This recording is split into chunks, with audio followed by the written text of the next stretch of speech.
নমস্কার, 7 আভিক নিউজ নেটওয়ার্কে আপনাদের স্বাগত। পুকুর থেকে রহস্যজনকভাবে ইঞ্জিনিয়ারিং পড়ুয়ার দেহ উদ্ধারের ঘটনায় রণক্ষেত্র চেহারা নিল নরেন্দ্রপুর এলাকা। দেহ উদ্ধারের খবর পেয়ে ঘটনাস্থলে পুলিশ গেলে প্রশাসনিক আধিকারিকদের উপর হামলার অভিযোগ স্থানীয় বাসিন্দাদের বিরুদ্ধে। ঘটনাকে কেন্দ্র করে প্রবল উত্তেজনা তৈরি হয় গোটা এলাকা জুড়ে। দেখে নেব সেই ছবি।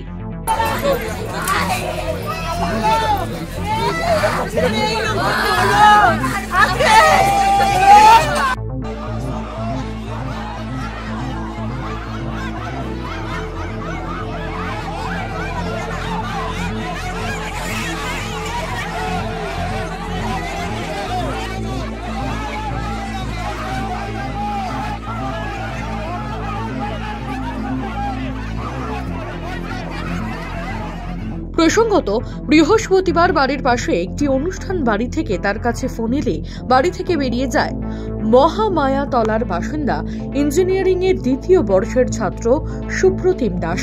পরিবারের দাবি, তারপর থেকে ছাত্রের কোনো খোঁজ পাওয়া যাচ্ছিল না। নরেন্দ্রপুর থানায় নিখোঁজের ডায়েরি করার পর এদিন সকালবেলা বাড়ির ঢিলছড়া দূরত্বে একটি পুকুর থেকে উদ্ধার হয় ওই ছাত্রের দেহ। গোটা ঘটনায় পুলিশের নিষ্ক্রিয়তার অভিযোগ এনেছে মৃতের পরিবার ও এলাকাবাসী। স্থানীয়দের ক্ষোভের মুখে পড়ে কোনো রকমে ঘটনাস্থল ছেড়ে বেরিয়ে যান পুলিশ আধিকারিকেরা।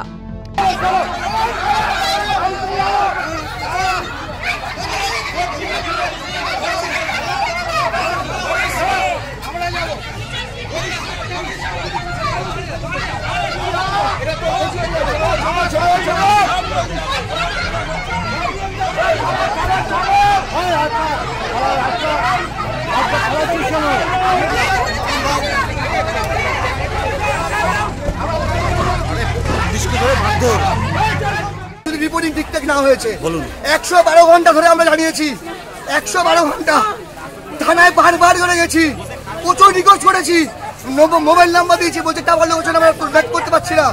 আমরা বলি টাওয়ার লোকেশন দরকার নেই। লাস্ট কোনটা এসেছিল কল হিস্ট্রি দিতে বলেছি, কোন রকম নরেন্দ্রপুর থানাতে কোন রকম কাজ হচ্ছে না। এখন বডি পাবার পরে বলছে আমার ছেলের মতন দেখছি, বড় বউ বলছে আমার ছেলের মতন আমি ট্রিটমেন্ট করছি। আপনারা কি চাইছেন, এখন কি চাইছেন? আমরা গেছি, এটা মার্ডার কেস, এটা মার্ডার কেস। আগে তাকে আটকে রেখেছিল, যখন দেখতে পাচ্ছি থানা পুলিশ হচ্ছে, কলকাতা এডিজি পর্যন্ত খবর গেছে, ভবানী ভবন গেছে, তখন ওকে মেরে আজকে ঘোড়া বেঁধে ফেলে দিয়েছে। এই বডিটা কালকে রাতে হয়তো মেরেছে। এই বডি 3 দিনের আগে বডি নয়। পড়ুয়ার শরীরে কোনো আঘাতের চিহ্ন মেলেনি। গোটা ঘটনার তদন্তে নেমেছে পুলিশ। তবে কিভাবে পড়ুয়ার মৃত্যু হলো তা নিয়ে ঘনাচ্ছে রহস্য। কান্নায় ভেঙে পড়েছে পরিবার, শোকের ছায়া এলাকায়। মামনি রায়, 7 আভিক নিউজ, দক্ষিণ 24 পরগনা। সমস্ত খবরের আপডেট পেতে লাইক করে সাবস্ক্রাইব করুন 7 আভিক নিউজ চ্যানেলটি। সেই সঙ্গে বেল বাটন প্রেস করতে ভুলবেন না। আপনাদের একটা সাবস্ক্রিপশন আমাদের জন্য অত্যন্ত মূল্যবান। জয় হিন্দ।